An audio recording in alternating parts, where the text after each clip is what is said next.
जंगल में लाडो चिड़िया अपनी बेटी चीनू चिड़िया के साथ रहती थी। धीरे धीरे दीपावली भी अब नजदीक आ गई थी और लाडो अपनी बेटी चीनू से बोली, बेटा तुम चिंता ना करो, इस बार मैंने कुछ पैसे बचा कर रखे हैं और हम उसी से ढेर सारे पटाखे खरीदेंगे। फिर इस बार भी हमारी दिवाली बहुत अच्छी होगी। यह सुनकर चिकू बहुत खुश हो जाती है और अपनी माँ से कहती है, मम्मा मैं अपने दोस्तों के पास जा रही हूँ और अपने दोस्तों से ये सारी बात बताऊंगी। और चिकू अपने दोस्तों के पास जाती है और कालू से कहती है, कालू तुम्हें पता है मेरी माँ ने इस बार गुल्लक में ढेर सारे पैसे इकट्ठे किए हैं और हम इस बार खूब धूमधाम से दीपावली मनाएंगे। यह सुनकर कालू आश्चर्य हो जाता है और कहता है, लेकिन तुम तो बहुत गरीब हो, तुम कैसे दीपावली मना सकती हो? इस पर चीनू चिड़िया बोली, क्या तुम्हें इसकी खुशी नहीं है? कालू मुस्कुराते हुए बोला, हाँ ठीक है, चलो मैं अभी जाता हूँ।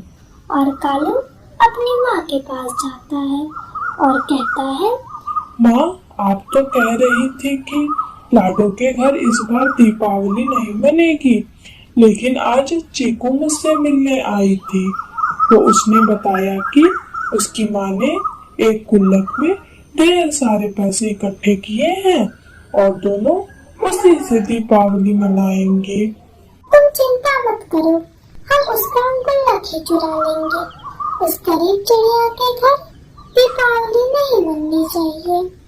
और अब धीरे धीरे रात होने लगती है और चीनू अपनी माँ से कहती है, माँ मैंने आज कालू से बताया कि हम दीपावली मनाएंगे, तो ये बात सुनकर उसे बड़ा बुरा लगा।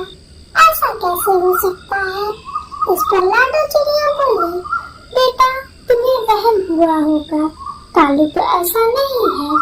चलो कोई बात नहीं, हम सो जाते हैं और सुबह गुल्लक को फोड़ेंगे। और दोनों ने एक किनारे गुल्लक रखकर सो गए।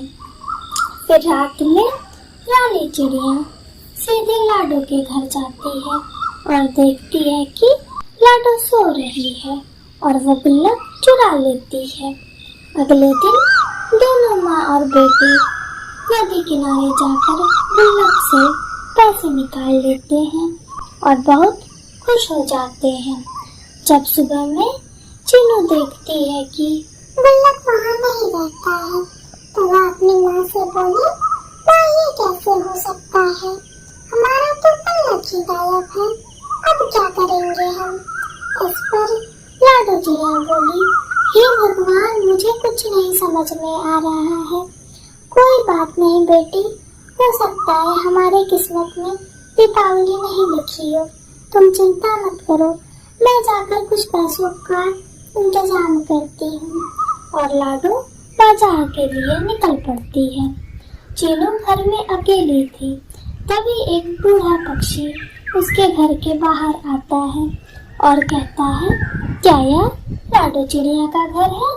इस पर चीनू बाहर आती है और कहती है, हाँ अंकल, ये लाडो चिड़िया का घर है।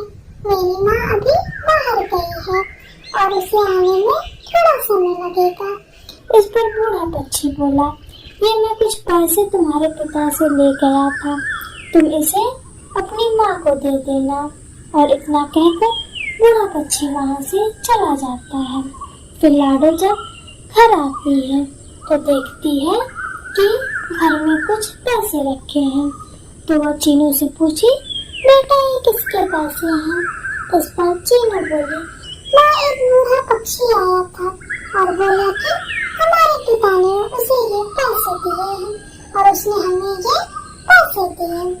इस पर लाडो कहती है, हाँ वह बूढ़ा पक्षी तुम्हारे पिता का मित्र था और उसने हमसे पैसे लिए थे। चलो अच्छा ही है, भगवान ने हमारी सुन ली। और दोनों रात के समय बहुत जोर शोर से दीपावली का पर्व मनाते हैं और खूब पटाखे फोड़ते हैं। अगर चक्कू सोचता है कि इसके पास इतने पैसे कहाँ से आएंगे और वो अपनी माँ की ओर देखता है, लेकिन लाडो और उसकी बेटी हर धूमधाम से दीपावली मना रहे होते हैं। चीनू चिड़िया अपनी माँ से बोली, माँ आज तो धनतेरस है और आज हमें खूब अच्छी अच्छी खरीदारी करनी चाहिए। इस पर लाडो बोली, बेटा मेरे पास तो इतने पैसे नहीं हैं और मैं अभी जाती हूँ और किसी चिड़िया के घर काम मांग कर कुछ काम करके शाम तक जब पैसे ले आऊंगी तो हम बाजार जरूर चलेंगे। इतना कहकर लाडो चिड़िया घर के बाहर आ जाती है और कहती है, हे भगवान अब मैं क्या करूं और आज के दिन मुझे कोई क्यों काम देगा, अब मैं कैसे कुछ खरीदूंगी।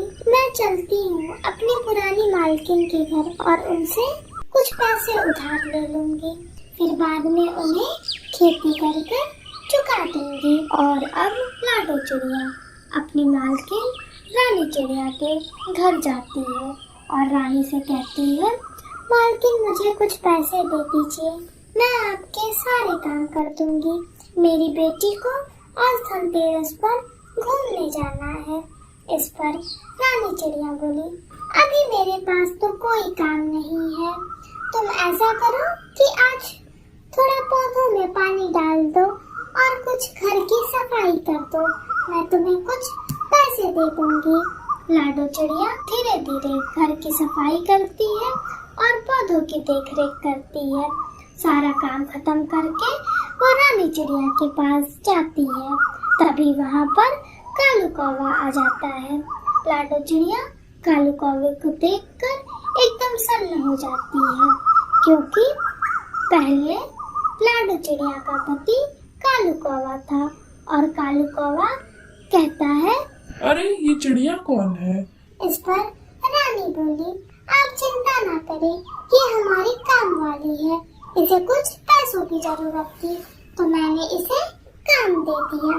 और लाडो भरी आंखों से कुछ पैसे लेकर अपने घर आ जाती है। तभी उसके घर कालू कौवा उसके पीछे पीछे आता है और कहता है, लाडो मुझे माफ कर दो, जब मैं शहर गया हुआ था तो मुझे पता चला कि जंगल में बहुत तेज आंधी और तूफान आया हुआ है, जिसमें कि मेरा परिवार भी बिखर गया है।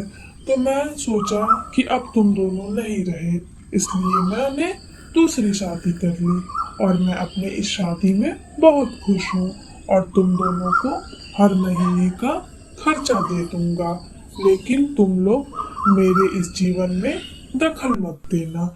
यह सुनकर लाडो रोते हुए बोली, जी आप ऐसा मत कीजिए, हम कहाँ जाएंगे, क्या करेंगे, आपके जाने के बाद से हम बिल्कुल बिखर गए हैं। इस पर कालू कौवा बोला, मैं समझ सकता हूँ, लेकिन अब मैं कुछ नहीं कर सकता।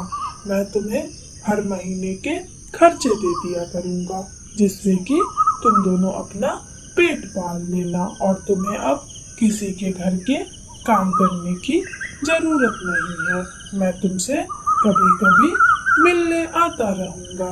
इतना सुनकर दोनों को थोड़ी संभावना मिल जाती है और दोनों बाजार जाकर कुछ सामान खरीदते हैं और घर पर आके गणेश लक्ष्मी जी की आरती करते हैं और भगवान से कहते हैं कि हे भगवान, हम सभी को समृद्धि और सुख दीजिए ताकि हम सभी आगे बढ़ें और लंबी ऊंचाइयों को छुए। धनतेरस के दिन लाडो चिड़िया की बेटी चीनू चिड़िया अपनी माँ से बोली, माँ आज तो धनतेरस है और आज के दिन माता लक्ष्मी सभी के घर धन की वर्षा करती है। मेरी स्कूल की मैडम ने मुझे ये बात बताई है। इस पर लाडो चिड़िया बोली, हाँ बेटा ये बात तो सच है, लेकिन देखो माता लक्ष्मी की कृपा हमारे पर कब पड़ती है। हम दिन रात मेहनत करते हैं तब जाकर 2 वक्त की रोटी खा पाते हैं और अब मेरे पास इतने पैसे भी नहीं है कि मैं माता लक्ष्मी और गणेश जी की मूर्ति लाकर घर पर पूजा कर सकूं। इस पर चीनू चिड़िया बोली, माँ मुझे पता है, इसलिए आपने मुझे जो भी पैसे दिए मैंने उन्हें बचा कर रखा ताकि हम धनतेरस पर कुछ बर्तन और माता की मूर्ति खरीद सके। इस पर लाडो चिड़िया की आंखों में आंसू आ जाते हैं और वो कहती है, वाह मेरी बच्ची, आज तुमने तो मेरा जीवन ही धन्य कर दिया। चलो हम बाजार चलते हैं। और दोनों माँ बेटी बाजार जाते हैं और फिर वहाँ से धनतेरस के लिए माता की मूर्ति और गणेश जी की मूर्ति खरीद लेते हैं, क्योंकि उनके पास ज्यादा पैसे नहीं थे। और दोनों घर पर आ जाते हैं। फिर अब शाम भी होने लगती है और लाडो चिड़िया अपनी मालकिन रानी चिड़िया के घर झाड़ू लगा रही थी। और फिर जब वह पौधों में पानी दे रही थी तभी वहाँ पर रानी चिड़िया आई और बोली, लाडो आज तो धनतेरस है, तुम्हें तो अपने घर आज जल्दी जाना होगा, इसलिए तुम काम खत्म कर कर मुझसे मिलते हुए जाना। लाडो चिड़िया जल्दी जल्दी काम खत्म करके अपने मालकिन के पास जाती है और कहती है, मालकिन अब मैं जा रही हूँ। इस पर रानी चिड़िया बोली, ये मिठाई रखी हुई है, तुम चाहो तो इसे ले जाओ और जाकर खा लेना। इस पर लाडो चिड़िया बहुत खुश हो जाती है और मिठाई का डब्बा लेकर अपने घर आ जाती है। और बेचारी चीनू चिड़िया किसी तरीके से घर को सजाए रखती है।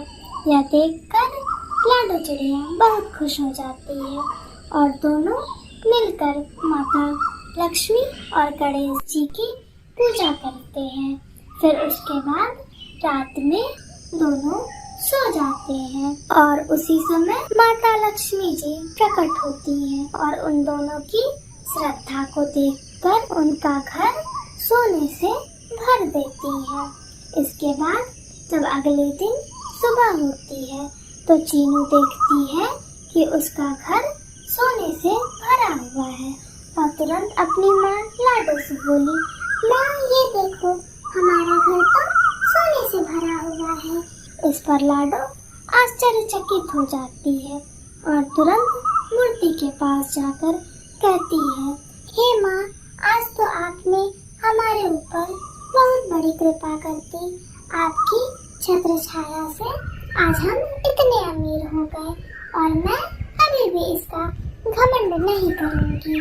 और अब दोनों बहुत ही खुश हो जाते हैं और लाडो चिड़िया अब उन सोनों को बेचकर एक खेत खरीदती है और फिर वहीं पर परिश्रम करके अपने घर का जीवन यापन करने लगती है।